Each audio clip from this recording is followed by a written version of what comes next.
The door is open.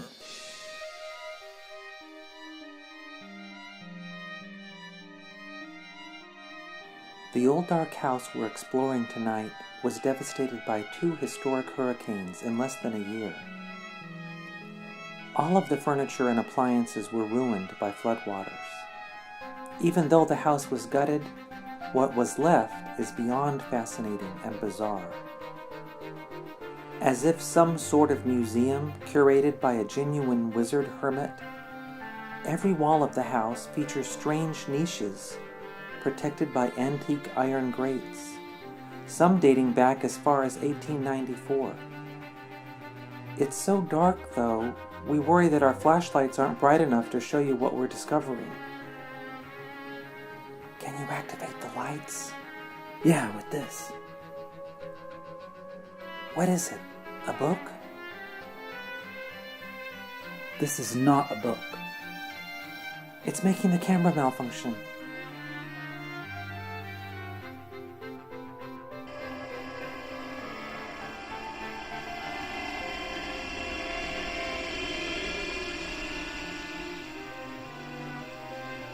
It's too much. You're gonna set the chandelier on fire. One niche holds a bottle that's glowing rather mysteriously.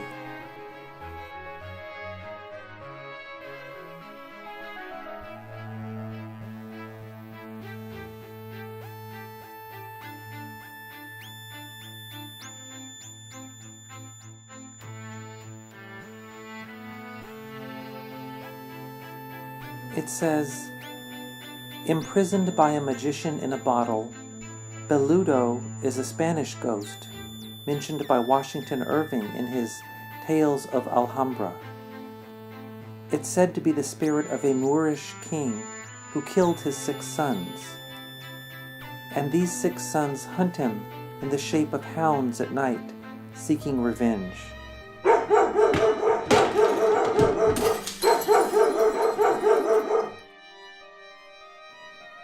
I send a snapshot of the ghost bottle to my friend Marja in the Netherlands. She responds almost instantly, saying that she had been archiving some old photos for her sons, and the last photo is one she had never seen before. It's quite spooky and ghost-like. I think there's a blurred figure at the center of the frame, holding a baby. But something feels weird about the scene, something almost unnatural. I'll run the image through my Uncanny Detector app. Let me try the app. Okay, you rap on the spirit table to start. That's weird. Does your hand look funny when you touch the table? Huh? What do you mean? Look, my hand looks small. Way too small. Yeah, weird. Let me see. No, my hand looks normal. Try it again. My hand is small. It's like tiny.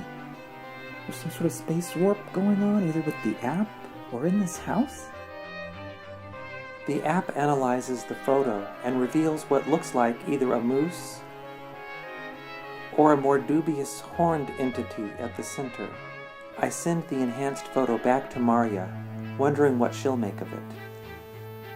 In the kitchen, one knob is not like the others, which are all made of forged iron. And I recognize it immediately as the prima materia, or philosopher's stone of alchemy, hidden in plain view. It can't be the philosopher's stone. I mean, nobody even knows what the prime manner of alchemy is. It's been a mystery for centuries and centuries. Nobody wants to know. Mysteries like that give color to life. But it's knowable. There are hundreds of descriptions of what it is, written in cryptic riddle form, but it's something you can figure out if you want to. Dozens and dozens of old alchemical texts have been translated, and it's usually on the first page that you get clues about the identity of the philosopher's stone. This one, from the 17th century, for example, tells you that the material is possessed and touched by everyone, rich and poor, but they spurn it underfoot. It also says the material is kept in a prison without a door or window. The prison is metaphorical, like most all of the clues, but it's very meaningful. And this other text from 1723 says that the material is invisible in its original state, then manifested into light via agitation. These clues and many more refer to a single answer. Study enough clues and it's obvious. There's even a list on Wikipedia with all the different metaphorical names for the prime matter, so you can rule out your wrong guesses. The one thing the prime matter is not on this list. But if you know what the prime matter is, why haven't you made gold? How do you think I get by? You know it's not on royalties from my dictionary of one-letter words. This niche appears to be a vault of some sort, with a copper ingot, 1 pound, and a copper sphere. There's also a page from an old book about the scarcity of copper coins, apparently written by a satyr.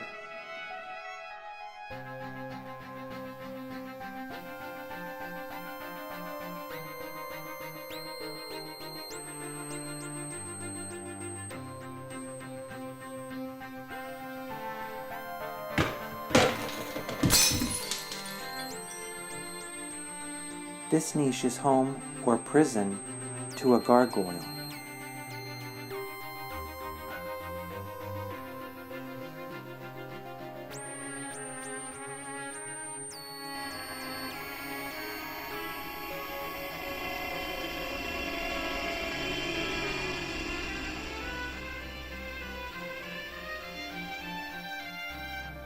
Hidden within this niche is a little wood cabinet radio. We traced its design back to St. Petersburg, Russia, 1949. How and why it found its way here is a mystery. And why does it play when a flashlight illuminates it? And what sort of radio station plays otherworldly music like that? This niche contains a matrix of 100 silver medals from Italy, stamped with St. Augustine and his mother, St. Monica. Was it assembled in a time of crisis as an emergency prayer engine, or was it constructed in a piecemeal fashion? This niche has louvers that slide open. Inside is a relief sculpture of a skull-faced, winged creature that seems to be praying. Is it a shrine to placate Pazuzu, the ancient Mesopotamian demon of the winds and bearer of storms? This niche contains a crystal ball. A page from an old book says, "The man in the moon telling strange fortunes." This niche contains what appears to be a genie bottle. The label on the bottle says, Healy Expedition 1965. The name Healy figures into the classic TV show I Dream of Jeannie from 1965, so this may be the actual genie bottle that inspired the series. There's a stack of old letters next to the bottle, apparently sent to the genie itself.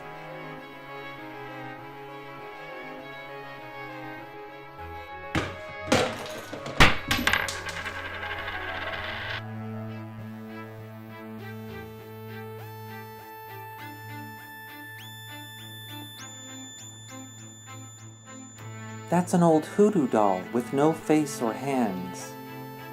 It's guarding a shrine to ward off hurricanes. Caribbean folk religion came to this area aboard the tall ships trading spices, sugarcane, chocolate, rum, and gold.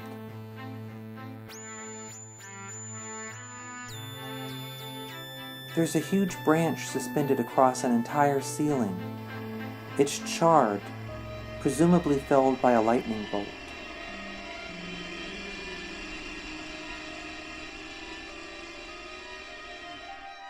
I hear back from Marya about the mysterious photo with the horned entity.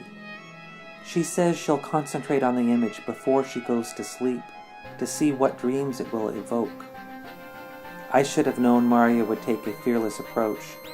She's an intrepid explorer of the arcane. It's almost dawn, and we need to sneak away from this bizarre wizardly sanctum. But we can't resist climbing onto the roof to see the sunrise. There's an old saying that it's always darkest just before the dawn, and on this night, we see for ourselves that it's actually true.